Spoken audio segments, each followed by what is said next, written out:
नमस्कार, आपके साथ मैं हूं विद्यानाथ झा। कोरोना की तीसरी लहर से पहले ही बच्चों पर अलग अलग जानलेवा बीमारियों का अटैक शुरू हो गया है। गुजरात के अहमदाबाद में बच्चे में ब्लैक फंगस का पहला केस सामने आया है। इस बच्चे का इलाज चल रहा है, लेकिन खतरा सिर्फ ब्लैक फंगस तक ही सीमित नहीं है। नई रिसर्च में कहा गया है कि कोरोना से जो बच्चे ठीक हो रहे हैं उनमें मल्टी सिस्टम इंफ्लेमेटरी सिंड्रोम नाम की नई बीमारी का खतरा मंडराने लगा है। नवजात शिशुओं में तो इस बीमारी से 50% तक मौत का रिस्क भी बताया जा रहा है।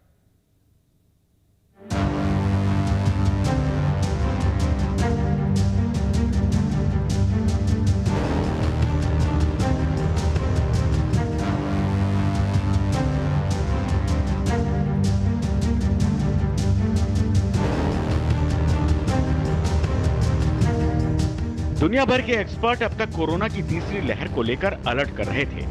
आशंका जता रहे थे कि तीसरी लहर का सबसे ज्यादा इफेक्ट बच्चों पर होने वाला है, लेकिन तीसरी लहर से पहले ब्लैक फंगस की पहली वेव भी बच्चों पर भारी पड़ने लगी। बच्चों में म्यूकोरमाइकोसिस का देश में पहला केस गुजरात के अहमदाबाद में सामने आया है। यहाँ 16 साल के बच्चे में ब्लैक फंगस की जांच पॉजिटिव पाई गई थी। 16 साल का ये बच्चा पिछले महीने कोरोना से रिकवर हुआ था और कोरोना के बाद म्यूकोरमाइकोसिस पॉजिटिव आया है। अहमदाबाद के चांदखेड़ा के खुशबू चिल्ड्रन अस्पताल में बच्चे का ऑपरेशन किया गया, जहां फिलहाल उसकी हालत स्टेबल है। देश में पहला मामला है। अहमदाबाद में 16 साल के बच्चे को म्यूकोर हुआ था। हमारे साथ डॉक्टर पार्थ शाह है, जिन्होंने उस बच्चे को ऑपरेट किया था। उनसे जानते हैं। डॉक्टर, ये बताइए कि किस तरह का ये मामला है, उसको क्या हुआ था बच्चे को, किस तरह से आपने ऑपरेट किया? बच्चा 16 साल का है और वो कोविड न्यूमोनिया के साथ एडमिट हुआ था गए महीने की 14 तारीख को। और न्यूमोनिया उसका काफ़ी सीवियर था और उस टाइम पे उसको HFNC और ऑक्सीजन सपोर्ट पे रखा गया था। उसको 6 इंजेक्शन रेमडेसिविर के और उसके वेट के अकॉर्डिंग 5 दिन के लिए स्टीरॉयड के डोज दिए गए थे। 5 दिन में उसका इम्प्रूवमेंट अच्छा रहा और उसके बाद उसको 24 तारीख को, अप्रैल की 24 तारीख को उसको डिस्चार्ज किया गया था यहाँ से।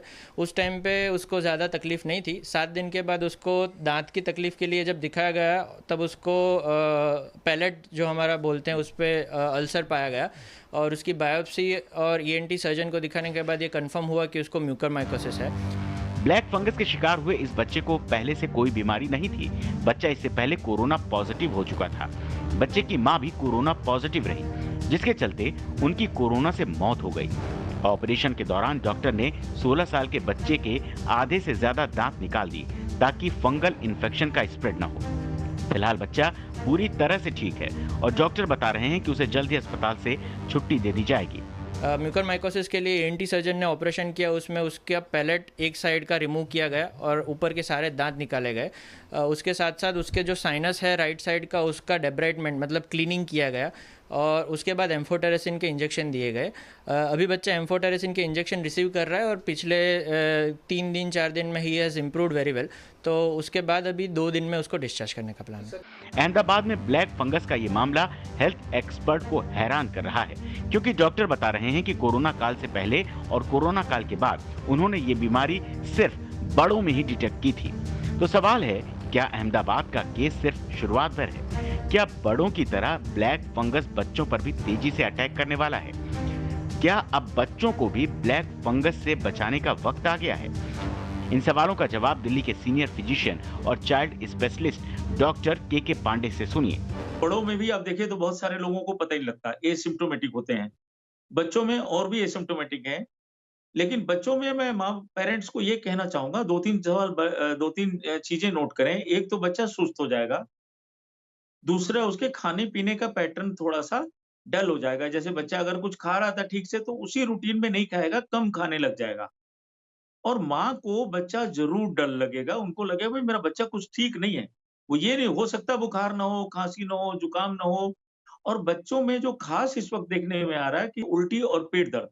पेट दर्द के बहुत बच्चे आ रहे हैं और आँख के अंदर लाल-सा निशान दिखता है आँख में।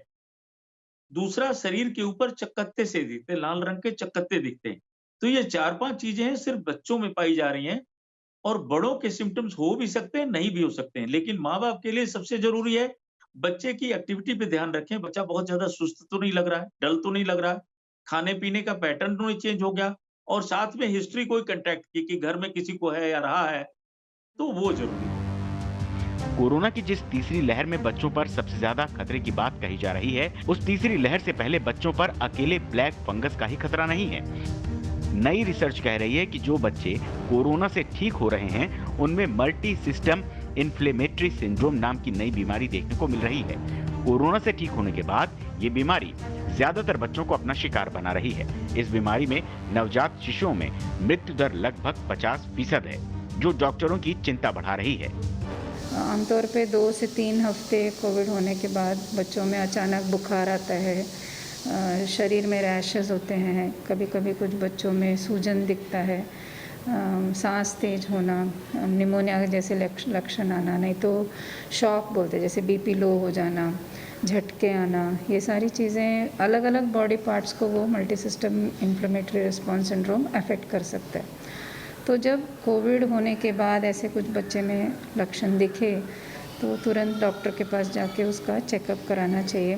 जितने छोटे बच्चे होते हैं उतना उनमें रिस्क ऑफ मोर्टेलिटी हाई रहता है। जैसे न्यूबॉर्न बेबीज़ में, नवजात शिशु में यदि ये हो तो 50% मोर्टेलिटी रेट होता है।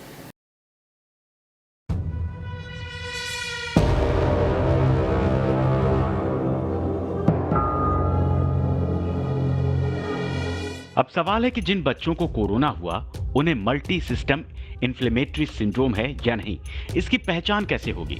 मल्टी सिस्टम इन्फ्लेमेटरी सिंड्रोम के लक्षण हो सकते हैं जैसे लगातार बुखार आना, त्वचा पर चकत्ते आना, थकान महसूस होना, धड़कनों का तेज होना, उल्टी होना, पेट में दर्द होना, आंखें लाल होना, होठों पर सूजन आना, हाथों और पैरों में सूजन आना, सिर दर्द की शिकायत या फिर शरीर के किसी हिस्से में गांठ जैसा बन जाना।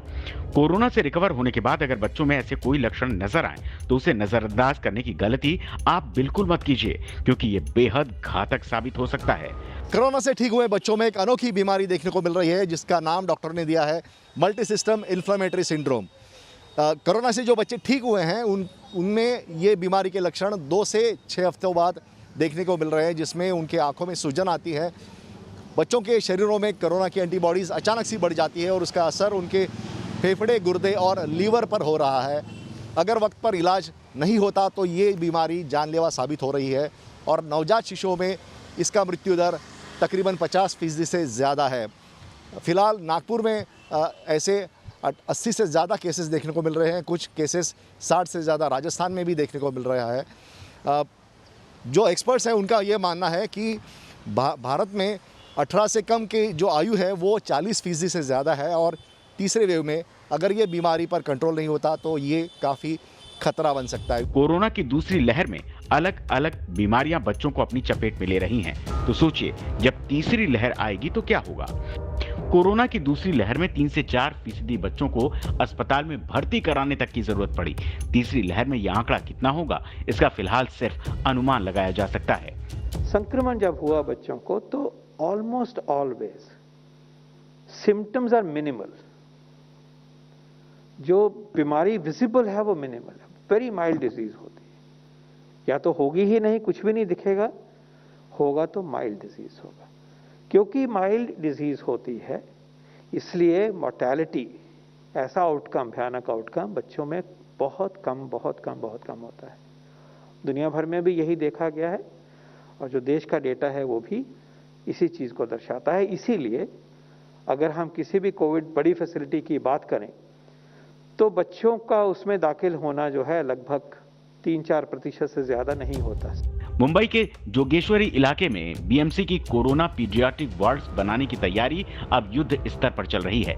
पिछले एक हफ्ते से महाराष्ट्र में कोरोना मरीजों के आंकड़ों में भले ही कमी आई हो, लेकिन महाराष्ट्र सरकार की तरफ से पूरे महाराष्ट्र में अब कोरोना की तीसरी लहर को लेकर खासा तैयारी शुरू कर दी है, क्योंकि विशेषज्ञों का कहना है कि कोरोना की तीसरी लहर में बच्चे ज़्यादा संक्रमित हो सकते हैं। क्या तैयारियां हैं महाराष्ट्र सरकार की, ये जानने के लिए हम आए हैं मुंबई के जोगेश्वरी स्थित कोविड एक सेंटर में, जहां आप देख सकते हैं कि तीसरी लहर के लिए जो तैयारियां की है उसमें खास तौर पर जहां बताया गया है कि बच्चे बाधित हो सकते हैं, तो बच्चों के लिए एक अलग से वार्ड बनाए जा रहे हैं और ये हम खड़े हैं जोगेश्वरी के SRA इमारत में, जहां आप देख सकते हैं कि बच्चों के लिए किस तरह से ये वार्ड रहेगा, क्योंकि अडल्ट जो लोग होते हैं उनके लिए वार्ड अलग तरीके से बनाए जाते हैं, लेकिन जब बच्चे अस्पताल में अगर एडमिट होंगे, अगर संक्रमित होते हैं, तो उनके लिए, क्योंकि उनकी मानसिक अवस्था जो है उसमें कोई बाधा ना पहुँचे, वो डरे ना, इसीलिए ख़ास तौर पर बच्चों के लिए इस तरह के वार्ड बनाए गए हैं। जोगेश्वरी इलाके में तैयार हो रहे इस पीडियाट्रिक वार्ड्स को कुछ ऐसे डिजाइन किया जा रहा है ताकि छोटे बच्चों के साथ मां, पिता में से कोई एक उनके साथ रह सके। यही नहीं, कोरोना इलाज के दौरान बच्चा बोझिल न हो, उसका मन हर वक्त लगा रहे, इसके लिए ये इस वार्ड में योगा और गेमिंग जोन बनाए जा रहे हैं। बच्चों के हर एक चीज़ का, छोटे छोटे चीज़ का ख्याल रखा गया है कि बच्चों को ये महसूस ना हो कि वो एडमिट है, वो बीमार है, बल्कि वो एक गार्डन में आए हैं, एक प्ले गार्डन में आए हैं, एक स्कूल में आए हैं, ऐसा उनको फील हो। इसीलिए इस तरह की तैयारी की गई है। बच्चों के लिए खिलौने यहाँ पर रखे गए हैं, जिन खिलौने से बच्चे जो है वो दिन भर खेल सकते हैं। गार्डन की तरह यहाँ पर बाकी चीज़ें लगवाई है, कार्टून कैरेक्टर्स लगवा दिए गए हैं, क्योंकि कोरोना काल में बच्चों को 8 से 14 दिन अस्पताल में रहना पड़ेगा। अब ऐसे में 8 से 10 दिन एक वार्ड में अकेले रहना बच्चों के लिए बहुत चुनौतीपूर्ण हो सकता है, और इसीलिए इस तरह के वार्ड बनाए जा रहे हैं। बच्चों के लिए छोटे बेड्स हैं, बच्चों के लिए बाकी इलाज की जो सामग्री है वो भी है। तीसरी लहर के दौरान अगर बच्चों में कोरोना का संक्रमण तेज हुआ तो पीडियाट्रिक मेडिकल स्टाफ की सबसे ज्यादा जरूरत होगी। इस बात को ध्यान में रखते हुए आगे का रोड मैप तैयार किया जा रहा है। पीडियाट्रिक जो डॉक्टर्स है उसकी भी काफ़ी कमतरता अगर नज़र आती है, इसलिए हमने अभी से ऐसा प्लानिंग किया है। मेरे वार्ड में जितने भी पीडियाट्रिक डॉक्टर्स है उनका एक रजिस्ट्रेशन रहता है हमारे यहाँ पे, तो उसके माध्यम से प्राइवेट प्रैक्टिशनर के माध्यम से उनका एक ग्रुप बनाया जा रहा है और उनसे सलाह मांग रहे हैं अभी कि कुछ सर्विसेज, वॉलंटरी सर्विसेज दे सकते हैं या उनके माध्यम से कुछ डॉक्टर्स वहाँ पे प्रोवाइड हो सकते हैं। इसके साथ साथ हमने IMA, इंडियन मेडिकल एसोसिएशन, उनके साथ भी हमने बातचीत शुरू कर दी है कि वहाँ से भी, ताकि रिसोर्सेस मोबिलाइज करना, एक क्राइसिस जब होता है तो उस टाइम में बहुत ही पैनिक सिचुएशन होती है, तो उसमें इसलिए हम एडवांस में थोड़ा प्लानिंग कर रहे हैं ताकि प्रॉपर सर्विस वहाँ पे बच्चों के लिए दे सके। कोरोना की तीसरी लहर जब आएगी तब आएगी। फिलहाल हर मम्मी पापा के मन में ये सवाल उठ रहा है कि वायरस की दूसरी वेव में कोरोना में जो बच्चे संक्रमित हो गए, अगर वो ब्लैक फंगस की चपेट में आने लगेंगे तो क्या होगा, क्योंकि बच्चों में ब्लैक फंगस की शुरुआत अहमदाबाद में हो चुकी है। सवाल है कि बच्चों को ब्लैक फंगस से कैसे बचाएंगे। जहाँ तक बच्चों में लक्षणों की बात है, ये मुख्यतः शरीर के 2 हिस्सों को अफेक्ट करते हैं, एक तो स्किन को और एक लंग्स को, जहाँ से हर जगह फैल जाते हैं। अगर लंग्स इन्वॉल्वमेंट है तो बुखार आएगा, बहुत खांसी होगी, बच्चों को सांस लेने में तकलीफ होगी, सांस फूलेगी। और स्किन इन्वॉल्वमेंट होता है तो स्किन में कालापन पड़ जाता है, कुछ ब्लिस्टर्स से बन जाते हैं, वहाँ पे कुछ अल्सरेशन, पेन, ये सब चीज़ें हो सकती है जो कि साफ नजर आ जाती है। अर्ली स्टेज में डॉक्टर संपर्क करें तो कहीं ना कहीं इसका इलाज हो सकता है। कोशिश करें कि बहुत आगे फैले ना। अगर सफाई से रखा हुआ खाने को तो ऐसा कोई खतरा नहीं है। देखिए, जो लोग गांव में रहते हैं, झोपड़ी में रह रहे हैं या कच्चे मकानों में रह रहे हैं, तो ये फंगस दीवारों पे, हवा में और जहां नम होता है वहां पे रहते हैं। ये स्पोर्स जो है इसके हवा में तैर रहे होते हैं, हमारे आपके उसमें भी, लेकिन जहां पे नमी ज्यादा होगी वहां पे तैर रहे हैं। तो अगर खाना खुला रखा हुआ है तो रिस्क हो सकता है, लेकिन उससे इतना बड़ा रिस्क नहीं मुझे लग रहा है। गुजरात के अहमदाबाद में तो ब्लैक फंगस के बाद अब व्हाइट फंगस ने भी दस्तक दे दी है। गुजरात ने ब्लैक फंगल को महामारी घोषित कर दिया है, लेकिन अब वाइट फंगल के मामले भी अहमदाबाद में रिपोर्ट हुआ है। इस वक्त हम अहमदाबाद के 16 सिविल अस्पताल के सामने हैं।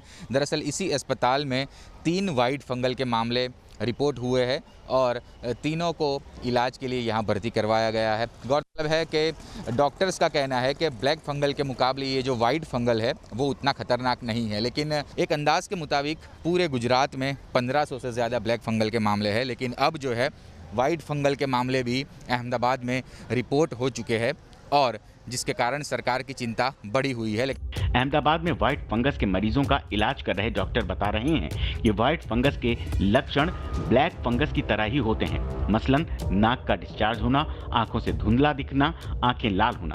हालांकि अच्छी बात यह है कि ये ब्लैक फंगस जितना खतरनाक नहीं है। पेशेंट के जो सिम्टम्स है, जैसे कि नाक का पैलेट पे अल्सर, नाक में से डिस्चार्ज, आँख की मूवमेंट जो कम होती है या आँख में दिखाई देना कम होता है या कन्वर्जन्स आते हैं, तो ये है सिम्टम्स, ये म्यूकोर में भी वैसे दिखेंगे, एस्पर्जिल, ये दोनों को आप सिम्टम वाइज अलग नहीं कर सकते हैं, वो आप बायोप्सी के पैथोलॉजी के एग्जामिनेशन से अलग कर सकते हैं। पर एस्परजिलोसिस में और कैंडिडा में ये म्यूकोर जितनी उतनी घातक अभी तक नहीं दिखी है। कोरोना के बढ़ते प्रकोप के बीच गुजरात के सूरत से जो खबर सामने आई है वो डॉक्टरों को भी हैरत में डाल रही है। सूरत में 28 साल के एक शख्स के दिमाग में फंगस पाया गया। हैरानी की बात यह है कि शरीर में फंगस की मौजूदगी के बावजूद युवक में कोई भी लक्षण मौजूद नहीं थे। दरअसल कोरोना से संक्रमित युवक 28 अप्रैल को अस्पताल में भर्ती हुआ। 4 मई को कोविड से ठीक होने पर उसे डिस्चार्ज कर दिया गया। 8 मई को अचानक बेहोशी की हालत में उसे सूरत के सिम्स अस्पताल में लाया गया। शुरुआती जांच में मरीज के मस्तिष्क में गांठ दिखाई दी, लिहाजा मरीज का तत्काल ऑपरेशन किया गया। बायोप्सी करने के लिए सैंपल लैब में भेज दिया गया। कि ये मरीज़ को क्या था कि हफ्ते पहले हमारे पास जब आया था तो ऐसा था कि उसके हफ्ते पहले उसको कोविड था, कोविड से ट्रीट होके वो बाहर निकला था और पेशेंट अचानक से कोसंबा गांव में अचानक से वो बेहोश हो गया। बेहोशी की हालत में ही वो हमारे पास आया। जब वो यहाँ पे पहुँचा बेहोशी की हालत में आया हुआ था, तब उसका सीटी स्कैन कराया, MRI कराया। तो MRI में ये देखने को मिल रहा था कि उसके दिमाग में सूजन है, काफ़ी सारी सूजन है। तो ये सूजन के देखते हुए ऐसा लग रहा था कि शायद वहाँ पे ट्यूमर की गांठ हो, या तो फिर खून का बड़ा धब्बा हो, या तो फिर क्लॉट हो, जिसको हम हमारी लैंग्वेज में इंफाक्ट बोलते हैं। जो साइन सिम्टम्स उसके देखने को मिल रहे थे, जो मरीज़ के चिन्ह थे, उसके हिसाब से ये लग रहा था कि उसको ऐसा कुछ म्यूकोरमाइकोसिस जैसा लग नहीं रहा था। ऑपरेशन के बाद मरीज की हालत पहले 2 दिन तक स्थिर थी, लेकिन फिर अचानक तबीयत बिगड़ी और कार्डियक अरेस्ट से युवक की मौत हो गई। युवक की मौत के बाद बायोप्सी में जो रिपोर्ट आई उसे देखकर पूरी मेडिकल टीम हैरान। रिपोर्ट में पाया गया कि मरीज म्यूकोरमाइकोसिस फंगल इन्फेक्शन से ग्रसित था। अमूमन मस्तिष्क में फंगल तीसरे स्टेज पर पहुंचता है, लेकिन मरीज में कोई लक्षण नहीं दिखा और वो बीमारी के तीसरे स्टेज में पहुंच गया। डॉक्टरों की माने तो अब तक ऐसा कोई भी मामला देश या दुनिया में देखने को नहीं मिला। उनके जो MRI वगैरह के रिव्यू किया उनके बाद ऐसा लगा कि या तो कोई इन्फेक्शियस पैथोलॉजी हो सकती है, या तो और कोई ट्यूमर है, इन्फाक्ट है, वो उन हिसाब से उसमें फाइंडिंग नहीं आ रहे थे। तभी हम लोगों ने डिसाइड किया था कि उनके वो सर्जरी करके अपने को बायोप्सी करनी पड़ेगी। इंट्रा ऑपरेटिव भी जो उनके फाइंडिंग थे वो जनरली ट्यूमर है, हेमरेज है, इन्फाक्ट है, उनमें जो फाइंडिंग मिलते हैं वैसे बिल्कुल फाइंडिंग नहीं के। उनका जो ब्रेन था एकदम ठीक हो गया था, उनमें जो कंसिस्टेंसी नॉर्मल ब्रेन से डिफरेंट हो गई थी। हम लोगों ने उनकी बायोप्सी ली, बायोप्सी में रिपोर्ट आया तो म्यूकोरमाइकोसिस आया। दिल्ली एम्स के एंडोक्राइनोकोलॉजी डिपार्टमेंट के हेड डॉक्टर निखिल टंडन बताते हैं कि ब्लैक फंगस हवा से फैलता है, लेकिन स्वस्थ इंसान पर इसका ज्यादा असर नहीं होता। लेकिन जिनकी इम्यूनिटी कमजोर है, फंगस उनके फेफड़े यानी लंग्स तक पहुंच सकता है। देखिए, आपके चारों तरफ भी हो सकता है समय म्यूकर के स्पोर्स फैले हों, लेकिन आप हेल्दी हैं तो आपको कोई उससे संकट नहीं है। हवा से बिल्कुल फैल सकता है, जैसे आपके पर्यावरण में है तो नाक में तो हवा से ही जाएगा, नाक में तो हवा से ही जाएगा, नाक के अंदर तो हवा से हम सांस लेते हैं तो सांस के साथ ही जाएगा, लेकिन वो वहीं पे मतलब उसको उसके खिलाफ शरीर जंग करके खत्म कर देता है उसको, अगर आपकी इम्यूनिटी ठीक हो। ब्लैक फंगस के बढ़ते मामलों के बीच सूरत की केस स्टडी हैरान करने वाली है, क्योंकि कोरोना की दूसरी लहर से अभी पूरा देश जंग लड़ रहा है और ऊपर से ब्लैक फंगस मौत की महामारी में एक नई वजह बन रहा है। अहमदाबाद से पूरब पटेल, मुंबई से ज्योत्सना गंगे और सुभाष शिर्के के साथ टीम न्यूज़ नेशन।